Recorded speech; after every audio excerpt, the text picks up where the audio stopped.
Olá, meus amigos do canal Promessas, um forte abraço. Estamos de volta com muito carinho com mais um programa Adipel na TV. Hoje o assunto nosso é a história da Adipel. Como nasceu a Adipel? Existem há quanto tempo essa história, essa igreja de vencedores?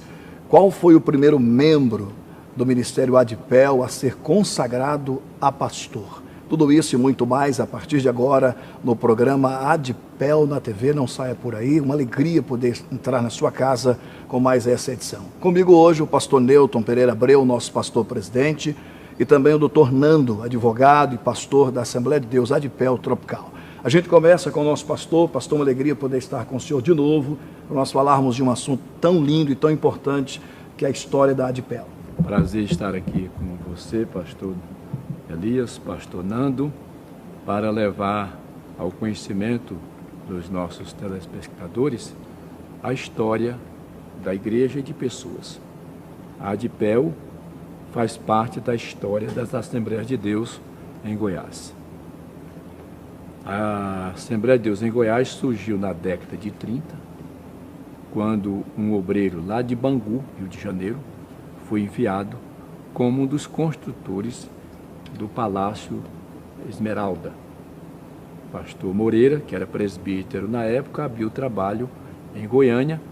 O trabalho começou a crescer e na década de 50, precisamente em 1954, foi aberto o trabalho da Assembleia de Deus de Goiânia, na Macambira, Pedro do Vigo. Bom, a fundação da igreja se deu por intermédio de Agnello Constantino da Silva, que congregava na 55, cujo pastor regional na época era Antônio Narciso de Freitas. Eles vieram aqui, abriram o trabalho e Agnello Constantino da Silva foi o seu primeiro pastor. Pastor Elias, prazer estar contigo mais uma vez. Meu presidente, pastor Newton, satisfação imensa estar falando aos telespectadores do canal Promessas, nessa feita falando da história da igreja que nos formou, né? Eu nasci como obreiro na Adipel, aqui desde auxiliar ao pastorado, pastor, auxiliar pastor dirigente de congregação. Tenho a maior satisfação de pertencer à Adipel, a maior honra de ter nascido como obreiro nesse campo e hoje ser obreiro e discípulo do pastor Newton Pereira Abreu.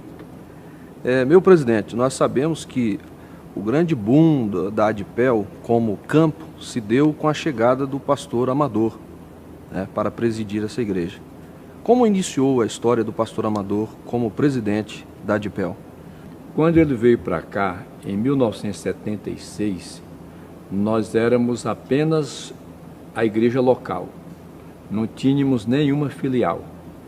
Embora o nosso estatuto prévio dizia que Aparecida era campo de Pedro do Vigo, nós não tínhamos nenhuma igreja lá.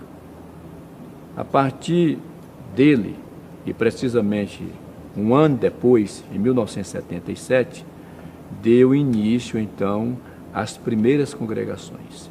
Vila Brasília, em Aparecida de Goiânia, e Senador Canedo, que hoje é uma cidade da região metropolitana de Goiânia. Na época era um distrito. Ali começou. E ele ficou aqui por muito tempo.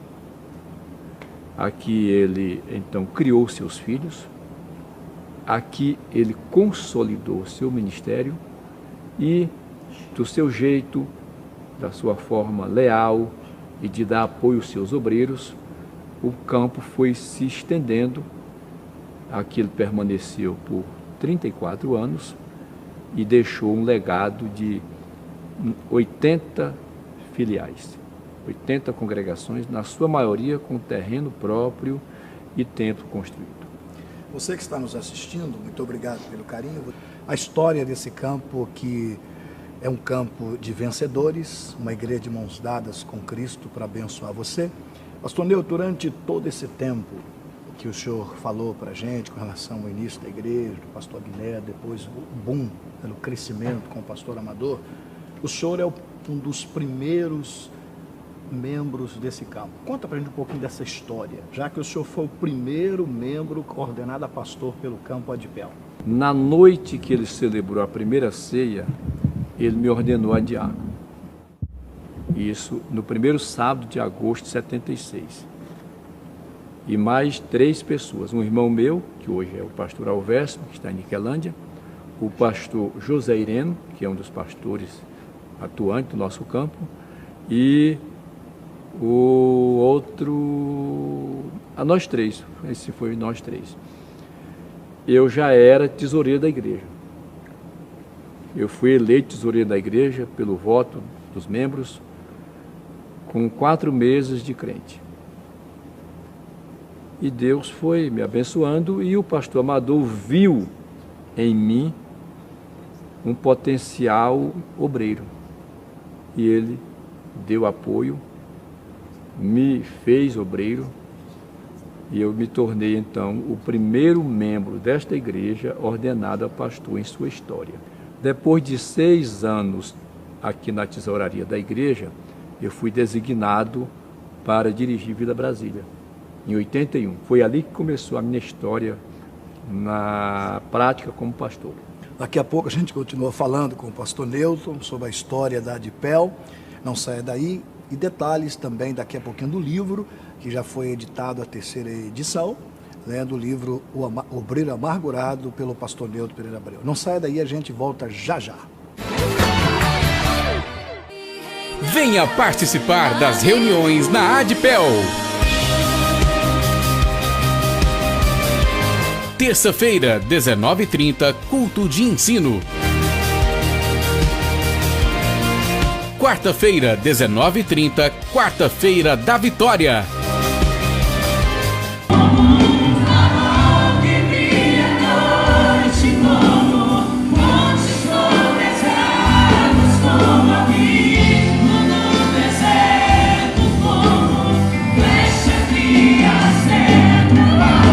E domingo, às 18 horas, culto da família.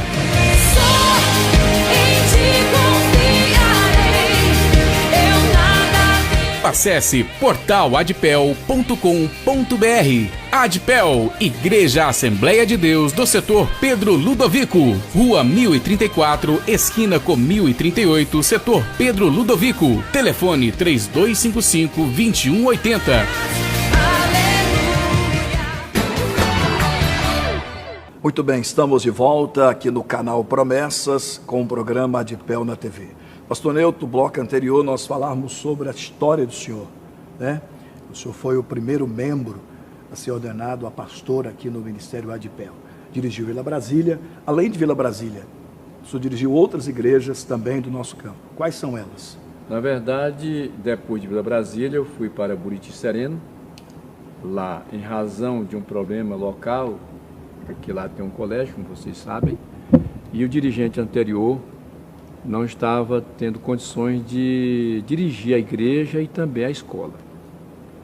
Foi indicada uma comissão para emitir um parecer, e nesse parecer indicaram o meu nome, que eu então deveria ser o dirigente.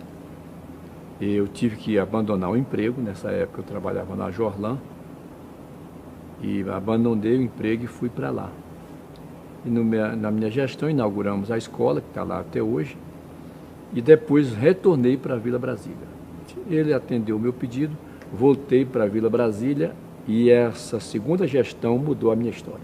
O senhor foi também militar, né? Sim, eu fui militar por quase 10 anos. Eu era militar quando me tornei crente e quando eu estava em condições de fazer curso para oficial, a vocação ministerial falou mais alto. Eu deixei isso para voltar os meus olhos apenas para o altar, que é do que eu vivo hoje. Queríamos que o senhor comentasse um pouco para nós e para os telespectadores como se deu a saída do senhor da Adipel para ser presidente de campo. A Vila Brasília, naquele período de 4 anos, ela se destacou no contexto das congregações da Grande Goiânia, em crescimento. Então, evidentemente que o meu nome também se tornou conhecido e foi indicado para presidir campo, a princípio na cidade de Porongatu. Como isso não foi possível, porque não era a hora de Deus na minha vida, mas o nome ficou lá, na memória dos líderes que tomavam decisão com relação a isto. Surgindo então uma oportunidade em outro estado, até porque Deus havia falado comigo que o campo que eu iria dirigir era uma surpresa para todo mundo, eu fui então designado em 88 para presidir o campo de Barra do Garças, no Mato Grosso. E essa minha ida para lá, até o meu retorno, duraram 22 anos, tendo passado por Brasília, Tocantins, Rio de Janeiro, e inclusive a função de secretário executivo da nossa convenção, em que andei pelo Brasil inteiro representando a CONAMAD, e com a jubilação do pastor Amador, ele me convidou e com muita honra eu aceitei vir presidir o campo onde eu nasci na fé, onde eu nasci ministerialmente, onde eu construí a minha história eclesiasticamente falando. O senhor foi batizado aqui nesse campo? Sim, no dia da inauguração do primeiro templo nesse endereço, 11 de agosto de 74, foi o dia do meu batismo. É bom a gente explicar para o nosso telespectador que de repente tem alguém assistindo que não conhece a estrutura do Ministério de Madureira no Brasil, né? Exatamente. A baleia, citada pelo nosso âncora aqui, é simplesmente a sede nacional da nossa igreja em Brasília. O nosso presidente foi o único pastor a dirigir ela por 2 vezes. E ele deixou, né, esse status de pastor da sede nacional do nosso ministério para vir à igreja que ele nasceu, né? Então, é importante o senhor explicar mesmo isso para a gente, para os telespectadores, até para o nosso povo, pastor, para valorizar um pouco mais, né, a vinda, o retorno do senhor para Adipel. Como se deu isso? Muito bem. Quero começar a responder com uma brincadeira que eu faço sempre. A baleia já me vomitou 2 vezes. Então, para ela, eu sou um Jonas. Mas então, a sensação, eu quero dizer para vocês, é indescritível. Eu nunca me senti realmente pastor assim, sem estar na expectativa de uma eminente transferência, como eu sinto agora. Eu voltei para casa, não porque pedi, porque simplesmente o pastor Amador indicou, porque a minha liderança liberou. Eu voltei com aquela convicção de que este era um projeto de Deus. Então, eu nunca me senti tão bem como pastor, como sinto ser pastor da Adipel. Pastor Newton, chegamos ao final de mais um programa da Adipel na TV, um assunto interessante, história da Adipel e do pastor Newton. Devido ao tempo, não dá para a gente falar muito. Então, nós vamos voltar em outro programa com esse mesmo assunto e também ainda em um programa da Adipel nós vamos falar do livro editado pelo pastor Newton Pereira Abreu, o livro O Obreiro e a Amargura. Um abraço para você, que Deus te abençoe, não saia daí, a gente volta em uma próxima edição do programa Adipel. Deus te abençoe, muito obrigado pela audiência.